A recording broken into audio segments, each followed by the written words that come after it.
불순종과 저주라는 삶의 세 번째 시간이 되겠습니다. 한번 흩어진 우리의 몸과 마음을 다잡는 것이 그렇게 쉽지가 않습니다. 코로나 때문에 많은 편해진 우리의 신앙생활이 그렇습니다. 그냥 죽비 같은 것이 필요해요.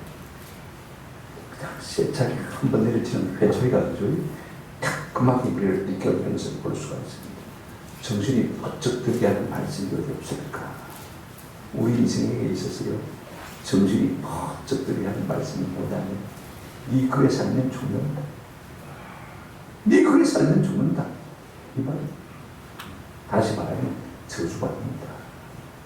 왜 성경이 자꾸 저주에 대해서 말하고 있냐면, 죽비와 같은 말씀, 따끔한 회초리와 같은 말씀.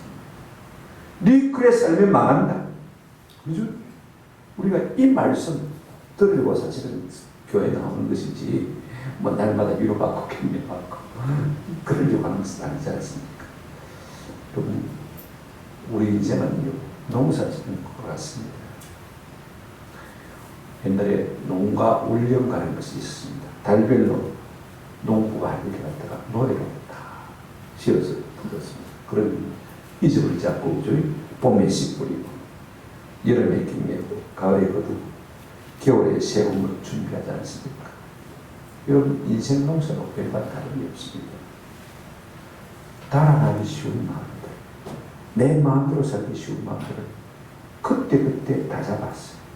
우리를 복종시키는 하나님의 말씀이 필요한 것입니다. 아멘. 그렇게 다잡아 주지 않으면요, 우리 인생 역시, 인생 농사 역시 망칠 수밖에 없는 것입니다. 우리가 다 인생이라는 집을 짓는 사람들입니다. 여러분, 집을 짓는 데 있어 무엇보다 중요한 것이 기초지 않습니까? 우리 예수님도 말씀하셨습니다. 마태복음 7장 24절부터 27절에 그러므로 누구든지 나의 이 말을 듣고 행하는 자는 그 집을 반석 위에 지은 지혜로운 사람 같다. 그래서 기초가 참 중요해요. 기초가 뭐냐? 나의 이 말을 듣고 마는 자는 행하는 자. 다시 말하면 말씀대로 사는 자, 순종하는 자. 그 사람이 참된 복된 인생을 짓는 자라는 말씀인 것입니다. 여러분, 성경에요, 원리 당신은 간단합니다. 말씀대로 살면 축복이요, 말씀대로 살지 않으면 뭐다? 저주다. 컴퓨터 이집법과 똑같습니다. 유대인들은 이런 간단한 논리를 발전시키기 때문에 다들 머리가 좋다고 복잡하게 생각할 하나도 없습니다. 우리가 말씀대로 살면 축복이지만 말씀대로 살지 못하면 뭐라고요? 저주다. 이걸 우리가 좀 기억할 필요가 있을 것 같습니다. 왜 성경은 자꾸 저주를 말하는 것인가? 말씀대로 살자면 해봐야 말짱 도루묵이다. 이 말을 하려고 하는 것입니다. 말씀대로 살지 않으면요, 내 기술과 내 깨대로 살아간들 아무 본치가 없다는 것입니다. 걔는 헛수고다. 왜? 하나님이 복주자니 하시면 아무리 내가 노력하고 애써봐야 될 수가 없다는 것이 성경이 계속해서 우리에게 말하는 바가 아닙니까? 우리 하나님의 말씀대로 살지 못할 때 어떤 주저가 우리에게 임하는지 다시 한번 우리가 세 번째 이 불순종과 저주에 대해서 한번 생각해 봤으면 좋겠습니다. 첫 번째로 우리가 생각할 것은요, 하나님의 백성이 성도가 말씀대로 살지 않으면 나라가 나갈 것이라고 말하고 있습니다. 참 중요한 일입니다. 여러분, 하나님께서 이스라엘 백성들을 왜 자기 백성으로 부르신 것입니까? 신명기 26장 19절에 그런즉 여호와께서 너를 지으신 모든 민족 위에 뛰어나게 하사 찬송과 명예와 영광을 삼으시고 그가 말씀하신 대로 너를 내 하나님 여호와의 뭐가 되리고요? 성민이 되게 합니다. 하나님께서 이스라엘 백성을 택하여 세우신 것은요, 하나님이 자기 백성으로 삼으시고 자기 구별된 성민으로 세우시려고 세우신 것을 우리가 잘 알고 있습니다. 우리가 신명기 28장 1절에도 하나님의 계획이 무엇인가를 보게 되었습니다. 내가 내 하나님 여호와의 말씀을 삼가 듣고 내가 오늘 네게 명령하는 그의 모든 명령을 지켜 행하면 내 하나님 여호와께서 너를 세계 모든 민족 위에 어떻게 하실 것이라고요? 뛰어나게 하실 것이다. 포로로 끌려간다는 말씀이 없습니다. 하나님은요, 말씀대로 살면 네가 잘 되게 해주겠다. 모든 민족 위에 뛰어난 민족이 되게 하겠다. 이것이 우리를 향하신 하나님의 계획이었습니다. 그러나 우리가 하나님의 말씀을 저버리면요, 내가 알지 못하는 나라에게로 포로가 되어 끌려갈 것이다. 36절 한번 보십시오.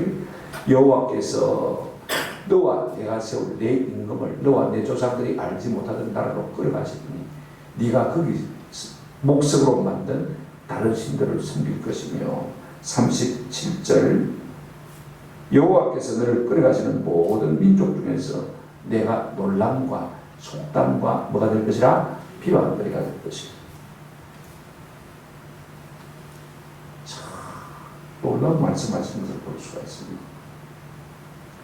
여러분, 나라가 무엇으로 망하는 것입니까? 이거 우리가 아직 정치를 못해서 망합니다. 하나님의 보시는 시각은요, 나라는 뭐 때문에 망하느냐? 죄가 있으면 망합니다. 우리가 잠언 28장을 내려보면 이런 말씀이 있습니다. 나라는 죄가 있으면 주관자가 많아져도 주관자가 많다고 해서 죄가 많으면 다 지가 잘났다고 합니다. 사공이 많으면 배가 어떡한다고요? 산거 결국 망한다고 말했죠. 명철과 지식이 있는 사람으로 말미암아 장구하거든요. 비슷한 말씀이 잠언 14장 11절에 있습니다. 악한 자의 집은 망했고 망하겠고 집이란 나라가 똑같은 얘기입니다. 악하면요, 하나님 앞에 범죄하고 말씀대로 살지 않으면 결국 망한다는 것입니다. 그러나 하나님의 말씀대로 사는 자의 장막은 말이라 그 말입니다. 정치를 못해서 기업인들이 기업을 경영을 못해서 나라가 망하는 것을 결단한 거 아닙니다. 군대가 약해서 망하는 것을 결단한 거 아닙니다. 백성들이 하나님의 말씀대로 살자는 망합니다. 너와 내 조상들이 알지 못한 나라로 뭐 할 것이다? 끌려갈 것이다. 여러분, 끌려가는 것만 문제가 아닙니다. 본문 보십시오. 끌어가시니 내가 거기서 목석으로 만든 다른 신들을 섬길 것이며 그랬습니다. 여러분, 나라 이름이 서론도 큽니다. 나이가 드신 분들은요, 일제시대를 살아봤기 때문에 나라 이름의 서론을 잘 압니다. 나이가 드신 분들은 유교를 경험해봤기 때문에 나라를 빼앗기보다는 그 위기가 얼마나 위험했던 것을 잘 알고 있습니다. 나라 이름만 해도 서러운데, 그죠? 남의 나라에서 끌려가서 한 번도 듣도 보도 못한 신들을 섬긴다고 생각해 보십시오. 우리가 신앙이라는 것은 생명처럼 소중하지 않습니까? 특별히 하나님의 백성들에게 하나님 신앙은 너무 중요합니다. 그런데 어쩔 수 없이 호구지책으로 먹고 살기 위해서는 그들 나라에 끌려가서 한 번도 듣지도 보지도 못한 우상과 목석을 섬겨야 된다면요, 여러분, 그 영혼이 어떻게 되겠습니까? 한번 생각해 보십시오. 말씀대로 우리가 살자면 나라가 망하고 남의 포로가 되어서 끌려가는 것은 물론이고 신앙의 양식까지 저버리지 안 되는 그와 같은 고통 속에 살게 될 것이다. 살아남기 위해서는요, 1계명, 2계명도 울게 되는 그와 같은 고초를 당할 수밖에 없는 것이죠. 그와 같은 비극을 경험할 것이라고 말씀하고 있습니다. 그런 다음에 끌려가서 어떻게 될 것이라고 말하고 있습니까? 37절 끝에 보시면 이렇게 말씀하고 있습니다. 내가 모든 민족 중에서 논란과 속담과 비방거리가 될 것이다. 속담과 논란과 비방거리가 될 것이다. 무슨 말입니까? 조롱거리가 되고 비웃음거리가 된다. 그 말씀인 것입니다. 여러분, 한번 생각해 보십시오. 우리가 신명기 18장 10절에 보면 이런 말씀이 있습니다. 땅의 모든 백성이 여호와의 이름이 너를 위하여 불리는 것을 보고 너를 두려워한다. 하나님이 복 주시니까요. 하나님이 이스라엘 백성들을 강하게 하셔서 열방의 모든 나라들과 두려워하게 만들었습니다. 이스라엘을. 그죠? 그런 나라가 하나님 앞에 저주를 받아서 망하게 되어지고, 여러분, 포로로 끌려갔다고 생각해 보십시오. 저기 옛날에 저기가, 그죠? 그러면서 조롱하고 비방하지 않겠습니까? 대놓고 노골적으로 무시하고, 여러분, 조롱해 보십시오. 누가 나이고 입만 삐쭉 해도요, 자존심이 상하는 것이 우리 인생인데 말입니다. 대놓고 무시를 당하고, 대놓고 짓밟힘을 당하고, 조롱을 당하고, 그죠? 놀림거리가 된다고 한번 생각해 보십시오. 그렇다면 하나님께서 이 말씀을 그냥 엄포로 우리에게 날리신 말씀입니까? 그렇지 않습니다. 하나님은요, 한 번 입으로 하신 말씀을 정확하게 이루신 하나님이신 것을 볼 수가 있습니다. 이스라엘 백성들이 하나님의 말씀대로 살지 않으니까 주전 722년에 아수르라는 몽둥이를 들어서 나를 치게 만들었어요. 온 북이스라엘 백성들이 세계 각국으로 흩어지고 말았습니다. 그러면 이 사건을 보면서도 남은 유다가요, 뉘우치게 생각하지 않습니다. 그러니까 주전 586년에 하나님께서 신흥 강대국인 바벨론을 들어서 그를 치십니다. 그래서 몽땅 들어서 바벨론으로 옮겨놨습니다.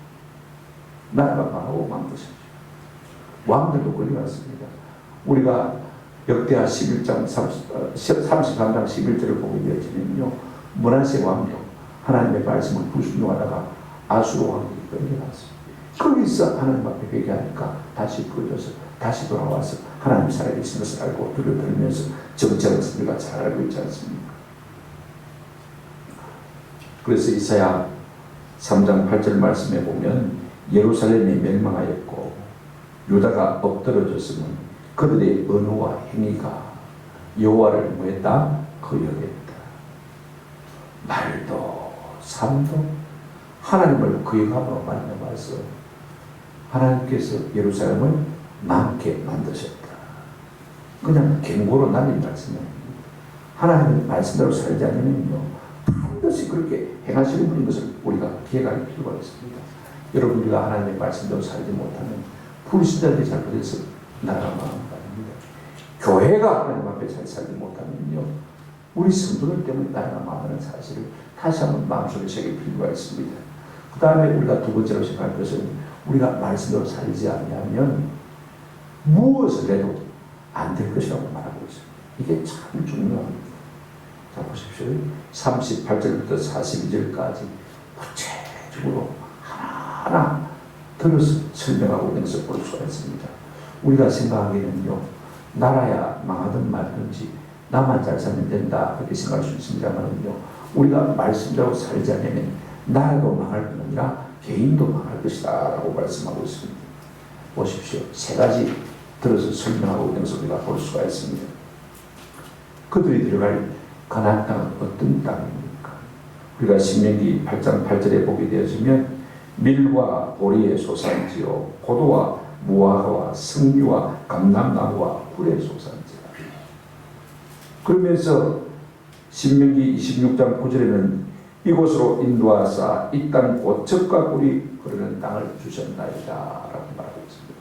여러분, 그들이 들어가서 살게 될 가나안 땅은요, 한마디로 말하면 젖과 꿀이 흐르는 땅, 먹을 것이요 영양가가 있는 것이 얼마나 많은지, 농사를 그냥 씨만 뿌려놔도 잘 될 수밖에 없는 그와 같은 땅이라고 말씀하고 있는 것을 볼 수가 있습니다.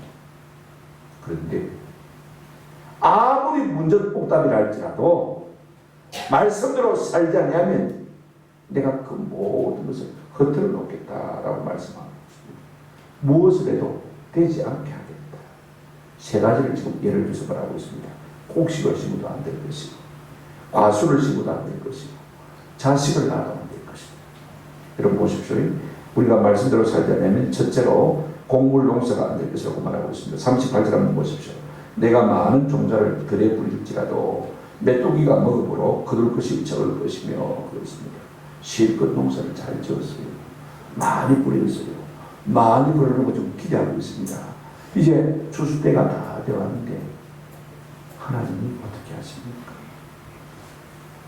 네가 말씀대로 살지 않았으므로 네가 아무리 애쓰고 수고했지만 내가 메뚜기 떼를 풀었어요. 그걸 다 먹어버리게 하겠다는 거죠. 메뚜기 한 때가 지나가면 하루에 먹는 분량이요 150만 명이, 사람 150만 명이 먹는 것을 썰어버립니다. 메뚜기 한 때가 지나가면 열을 먹어버리면 어떻게 되겠습니까? 1,500만 명이 모여야 될 것 없애버립니다. 100일을 있으면 어떻게 되겠습니까? 1억 5천만 명이 되겠죠. 메뚜기 한 때가요 그렇게 많이 먹어. 여러분들은 메뚜기에 대한 좋은 추억을 가지고 있을 것입니다. 저도 어릴 때 우리 배메뚜기 잡아가지고 발에 불 뒤에 꽂아가지고 그 다음에 이제 뭐 뱃집에 구워 먹으면 고소하게 맛있습니다. 소위 긁어도 되고 재미 긁어도 되고 다 그런 좋은 축을 갖고 있는데 중동 사람이요 메뚜기라는 아예 마음대로 덮었잖아요. 왜냐하면 그것들이 새까맣게 하늘을 덮었어요. 한번 내려앉으면 온전한 식물이 없어요. 풀을 잎사귀는 다 먹어버려요. 150만 명 부치를 먹어버리니까 말이에요. 한번 생각해 보십시오. 네가 아무리 애쓰고 수고해도 막판에 내가 그걸 마개하겠다, 먹어버리겠다.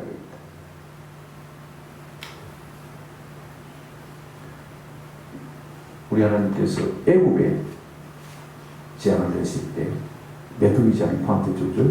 출애굽기 10장 15절에 보니까 이런 말씀이 있습니다.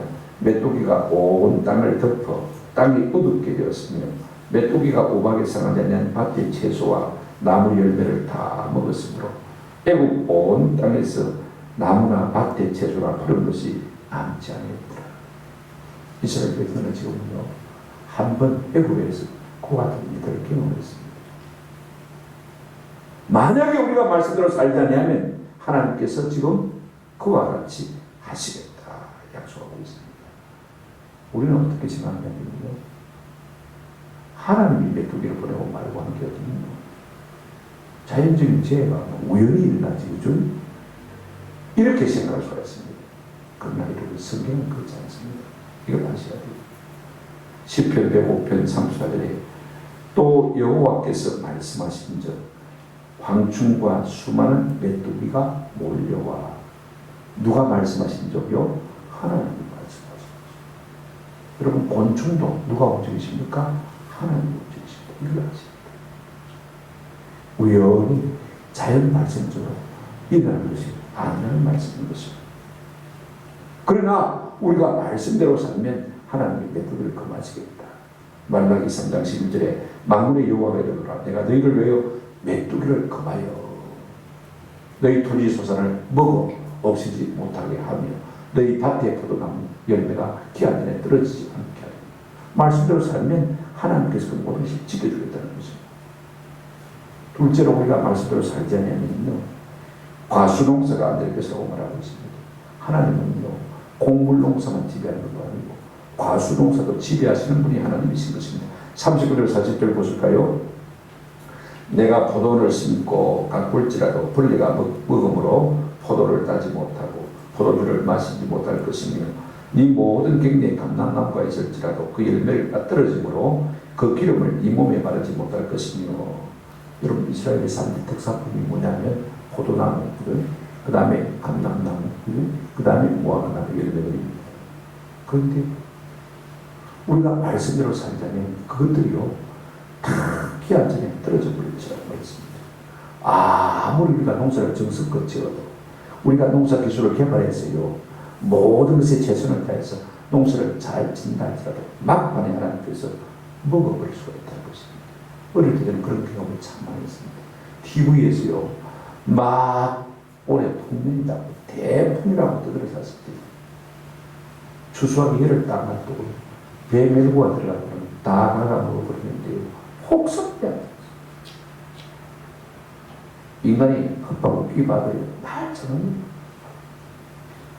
어릴 때 제가 보면 아이고 밤송이라도 떠들지 않았으면 참 좋았겠나 싶은 생각을 참 많이 했습니다. 여러분 보십시오. 39절에 보시면 포도나무를 갖고도 벌레가 먹어서 따지 못한다고 했습니다. 포도농사를 지어본 분들은 아마 아실 겁니다. 여러분 포도나무 농사가 쉽지 않습니다. 저도 어릴 때 포도를 한 12그루 정도 심어본 적이 있습니다. 제 키만큼 땅을 파고 키는 거예요. 그 다음에 화장실 바닥까지 긁어가지고 똥풀려 그래서 구덩이를 만들어서 포도나무를 심었는데 봄에 심었는데 여름 지나면서 다 맞아 죽어버렸어요. 예사가다로 피합니다. 우리가 포도나무가 있으니까 잘 자란 것 같습니다. 그렇지 않습니다. 포도 열매가 예쳐도요 어떻습니까? 흰 가루병이 묻어가지고 포도가 그대로 다 새까맣게 익었는데도 불구하고 그 다음에 말라버린 것을 볼 수가 있습니다. 참 좋습니다. 녹음병, 이슬병에 그리기 참 쉽습니다.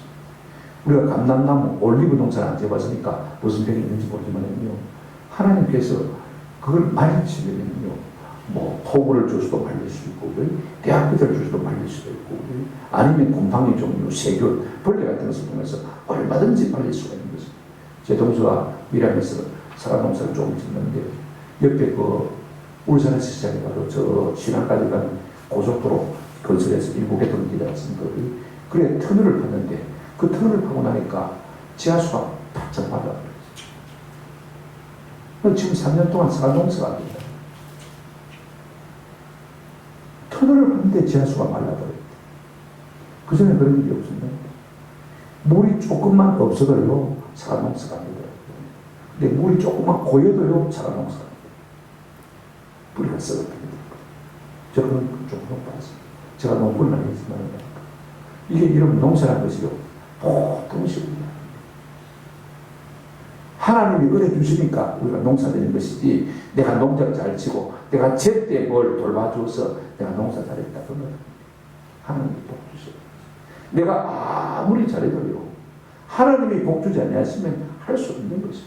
말씀대로 우리가 살지 아니하면 포도나무도 기한 전에 떨어질 것이다. 감람나무도 마찬가지입니다. 기름을 받지 못할 것이며 여러분 우리는 이 올리브유 먹기만 하는데 중동지방 사람들은 너무 해가 뜨겁기 때문에 말입니다. 몸에 바르게 되어 있습니다. 안 그러면 피부가 건조해서 쩍쩍 갈라져 버리거든요. 먹기도 하고 몸에 바르게 되어 있는데 몸에 바르지도 못하고 그랬습니다. 더 놀라운 것은요. 우리가 말씀대로 살지 않으면 실제로 뭐라고 말하고 있냐면 자식 농사도 제대로 안 될 것이다 라고 말하고 있습니다. 여러분 농사 중에서 가장 중요한 농사가 자식 농사 아닙니까? 부모들이 애써 고생하고 수고하는 이유가 어디 있습니까? 자식 농사나 잘 되려고 그렇게 애쓰고 수고하는데 그런데 우리가 말씀을 불순종해 하면서 아무리 애쓰고 수고해봐야 하나님께서 자식도 마신다고요? 불어버리신다. 그 말씀입니다. 본문 보십시오. 41절에 내가 자녀를 낳을지라도 그들이 포로가 되므로 너와 함께 있지 못할 것이며 그랬습니다. 자식 농사나 잘 즐기고 애를 쓰고 그래서 벌어서 열심히 벌어가지고 자식 농사 잘 되려고 수고했는데 그런데 우리가 말씀대로 살지 못하는 이유 하나님께서 그들을 포로로 붙여버린다고 했어요. 중요한 문제. 그리고 이제 셋째 동생이 초등학교 1학년 때 백혈병에 걸렸어요. 지금 이제 대구 동사병에 한 1년을 입원해 있다가 도무지 안 되겠다. 그래서 이제 미국으로 보내면 어떻겠냐. 우리 한국에는 치료할 방법이 없다. 그러니까 우리 어머니가 하신 말씀이 죽어도 죽었다는 소식을 못 듣는 그것이 어떻게 보내겠느냐. 죽어도 내 품에 죽게 하겠다. 그래 태어나 그랬어요. 부모의 마음이 그렇습니다. 여러분 자식이 내 품에 있어야 자식이지. 멀리 이방 땅에 왔는데 여러분 그러면요 천의 과가 될 수밖에 없고 부모는요 늘 죄인이 되는 것입니다.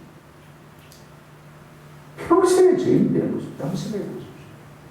이런 일이 무엇 때문에 일어나는 것입니까? 성경이 이렇게 말하고 있습니다. 우리가 말씀대로 살지 않으면 불순종하면 하나님께서 우리 자식마저도 막겠다, 헛되시겠다 이렇게 말하고 있는 소리가 볼 수가 있습니다. 차라리 자식이 없었으면 날 보냈는데 저희 낳았어요. 잘 길렀어요. 잘 자랐어요. 다 자랐는데 포로로 끌려갔다고 생각해 보십시오. 얼마나 허망하겠습니까? 한번 생각해 보십시오. 죽어도 죽었다는 소식도 못 듣는 곳으로 끌려갔다고 생각해 보십시오. 하루하루 짐승같이 살아가는 곳으로 끌려갔다고 생각해 보십시오. 평생의 부모의 마음이 못이 바뀌지 않겠습니까? 우리가 말씀대로 살지 아니하면 곡물농사도 안 될 것입니다. 우리가 말씀대로 살지 아니하면 과수농사도 안 될 것입니다. 우리가 말씀대로 살지 아니하면 이 모든 일 수고하는 이유가 무엇입니까? 자식 농사 잘 되게 하려고 수고하는데 그것도 안 되게 할 것이라 말씀하셨습니다. 무슨 말이냐면 말씀대로 살지 않으면요 우리가 손으로 하는 모든 일이 안 될 것이다 라고 말씀하고 있습니다. 그러나 우리가 말씀대로 살면 하나님이 어떻게 하실 것이냐. 우리가 30장 10절에 보시면 신명기 내 하나님 여호와께서 내 손으로 하는 모든 일과 내 몸의 소생과 자녀를 말하는 것이죠. 내 가축의 새끼와 내 토지 소산을 많게 하시며 내게 복을 주시되 곧 여호와께서 네 조상들을 기뻐하신 것과 같이 너를 다시 기뻐하사 네게 복을 주시라 라고 말씀하신 것을 볼 수가 있습니다. 우리가 말씀대로 살면요, 내 자식 새끼, 토지 소산이다, 그 다음에 우양이 새끼도 다 복을 받게 했을 것이다. 아멘. 여러분, 우리가 이 땅을 살면서 공부를 많이 해서 복을 받는 거 아닙니다. 내가 똑똑해서 복을 받는 거 아닙니다. 이거 아시죠? 성경은 딱 하나입니다. 간단합니다. 한번 따라서 말씀대로 살면 복을 받는, 아무리 내가 똑똑하고 애쓰고 힘쓰고 수고해도요, 말씀대로 살지 않으면 하나님께서 모든 것을 마시겠다 풀어주십니다. 이게 참 큰 세 번째로, 우리가 말씀대로 살지 않으면요, 놀랍게도 내 주변에 하나님을 모르는 사람들이 점점 더 높아질 것이라고 말씀하셨습니다. 성경 보실까요? 43절 44절. 너희 중에 우가는 이방인은 점점 높아져서 내 위에 뛰어나고 너는 점점 낮아질 것이며, 44절. 그는 내게 구워줄지라도 너는 그에게 구워주지 못하니 그는 머리가 되고 너는 꼬리가 될 것이며. 그 세상에 어떻게 이럴 수가 있습니까? 하나님의 백성은 점점 못되고 하나님을 모르는 이방 사람들은 점점 잘되게 할 것입니다. 어떻게 살면요? 우리가 말씀대로 살지 않으면 이방 사람들이 우리 주변에서 점점 높아져서 머리가 될 것이라고 말씀하고 있습니다. 현대 성경은 이렇게 번역하고 있습니다. 여러분의 땅에 들어와 앉혀 사는 이방인들은 여러분보다 점점 더 부유해져서 세력을 들치고 여러분은 점점 더 가난해지고 낮아질 것입니다. 이해가 되죠? 그죠? 영어 성경에 보니까 요진 피터슨의 메시지 성경은 이렇게 말하고 있습니다. 너희 중에 이방인들은 사다리를 타고 점점 높이 올라갈 것이고 반면에 너희는 구덩이 속으로 점점 더 깊이 빠져들어갈 것이다. 이렇게 번역합니다. 제가 원문을 가지고 깊이 보니까 이렇게 번역하는 것이 참 좋겠다 싶은 생각이 들어요. 너희 중에 우가는 이방인은 계속 올라가고 또 올라가며 위에만 있을 것입니다. 그러나 너희는 계속 낮아져서 내려가고 또 아래만 있을 것이다. 자꾸 두 번씩 반복해 같은 말. 점점 올라가고 또 올라가고, 그죠? 많아지고 위에 있고 너는 점점 낮아지고 아래만 있고 아래만 있을 것이다. 계속해서 반복해서 강조하는 것을 볼 수가 있습니다. 저거 위하여 우리가 말씀대로 살지 않냐면요, 안 믿는 이방인들을 하나님께서 한두 번 높이시는 것이 아니라 점점 계속해서 높이시는 것이. 내가 말씀대로 살지 않냐면 한두 번 낮아지는 것이 아니라 계속해서 점점 더 깊은 구덩이로 빠져들어가는 것입니다.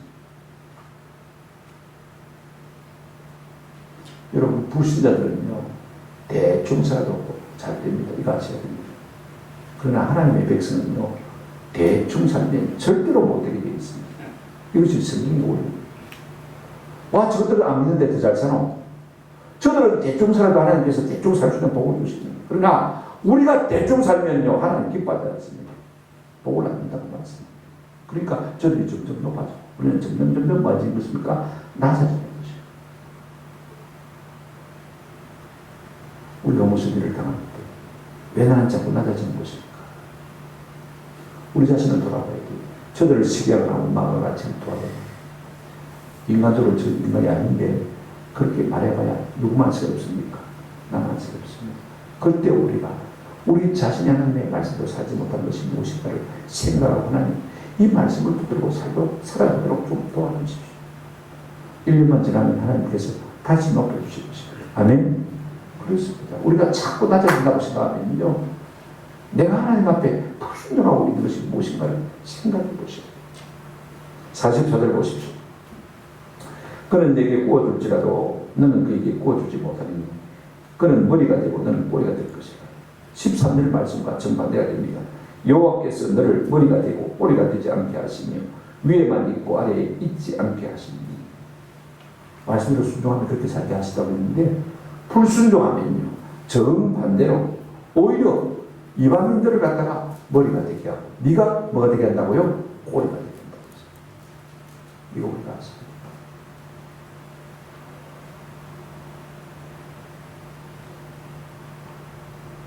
이방인들은 나그네가 됩니다. 사실은 우리가 불쌍히 여겨야 될 세 부류가 뭡니까? 고아와 가구, 그죠? 이방 나그네입니다. 그런데 우리가 세상에 그들에게 빌려야 될 정도의 입장이 되어지면 한번 생각해 보십시오. 입장이 완전히 바뀐 거 아닙니까? 거꾸로 되는 거 아닙니까? 얼마나 바꾸거든요.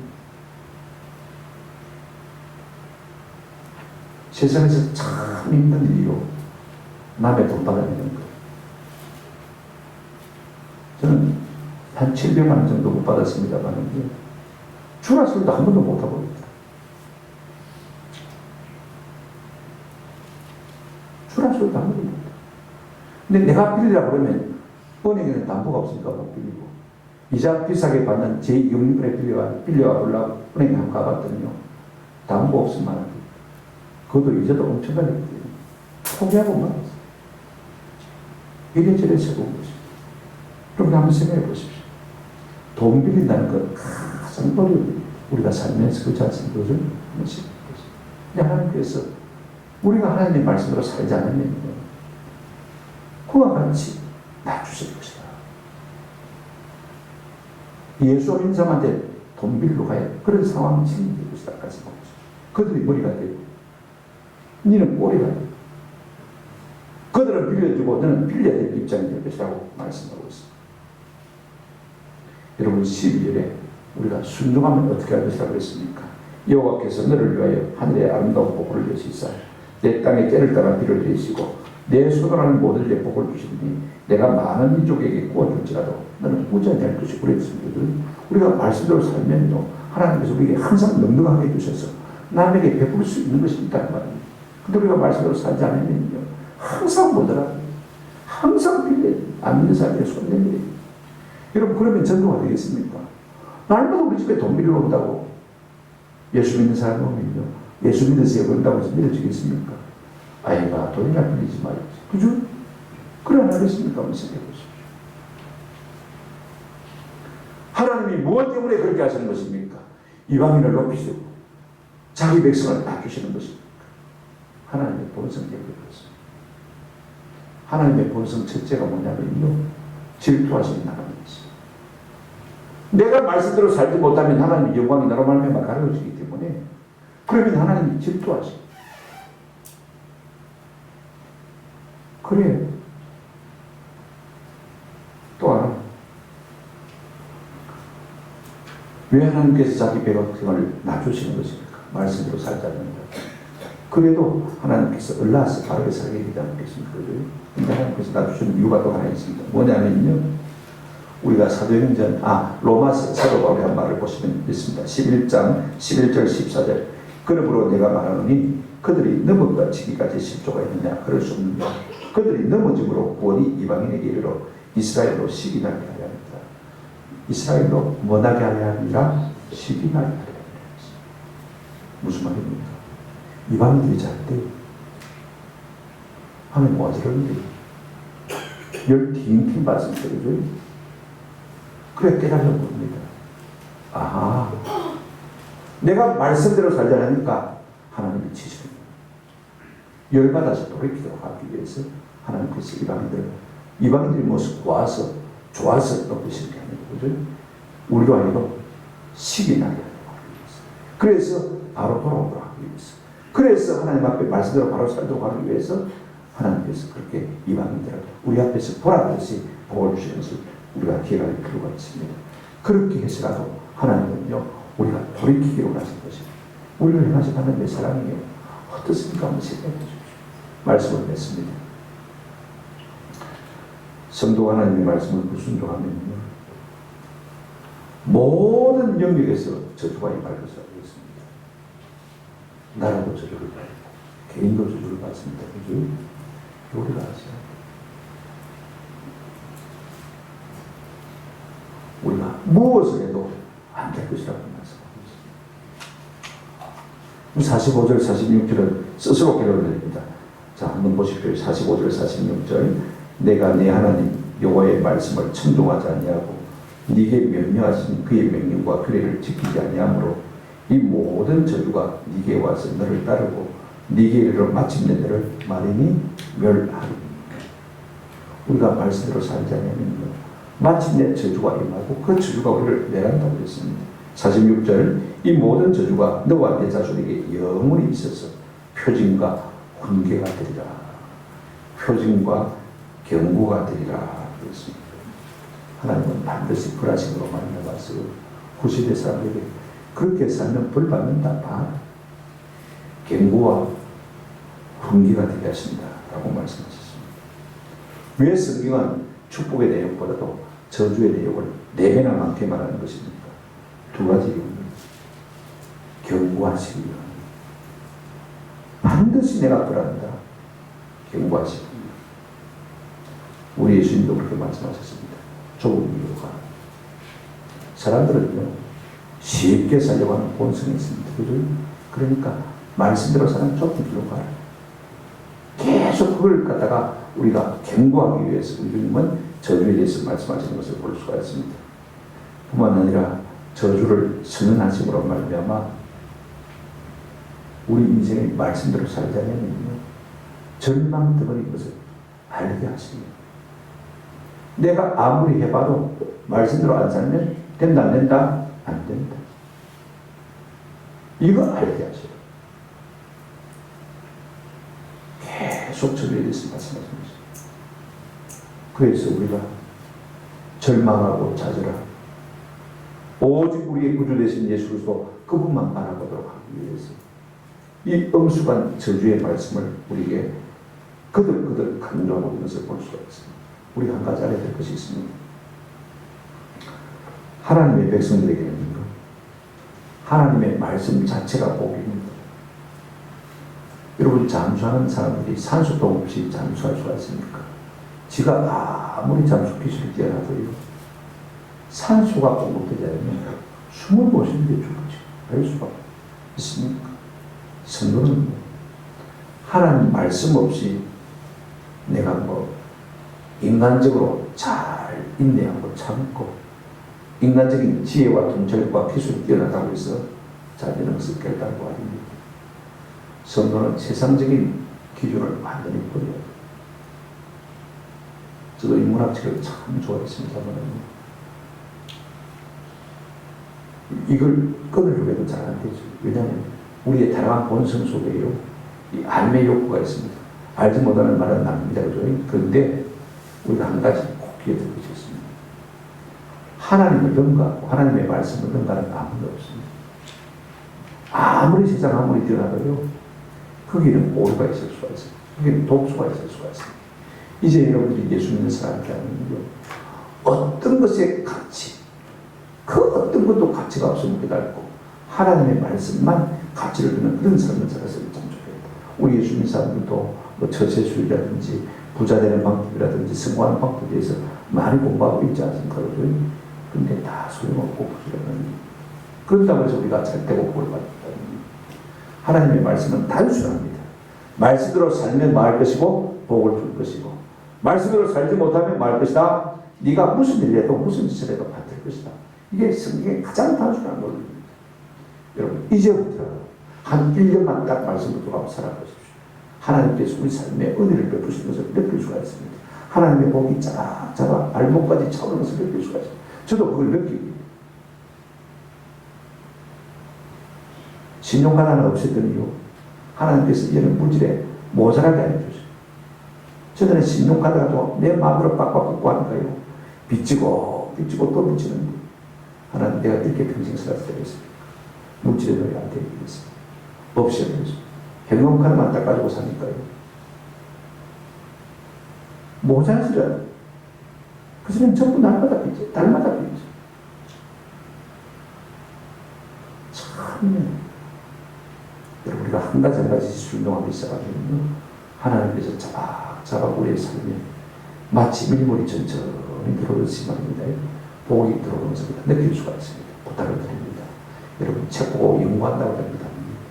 내가 듣고 깨달아 말씀대로 순종하면요, 반드시 하나님께서 우리의 삶에 복을 주시는 것을 경험할 수가 있습니다. 그러나 하나님의 말씀을 안 듣고 내가 아무리 인간적인 계와 수단과 방법을 다 동원해도 결국은 하나님께서 막판에 가서 마십니까? 불어버리는 사실을 우리가 기억하고, 이 말씀을 쫓아 살 수 있는 은혜가 있기를 주님의 이름으로 축원합니다. 아멘.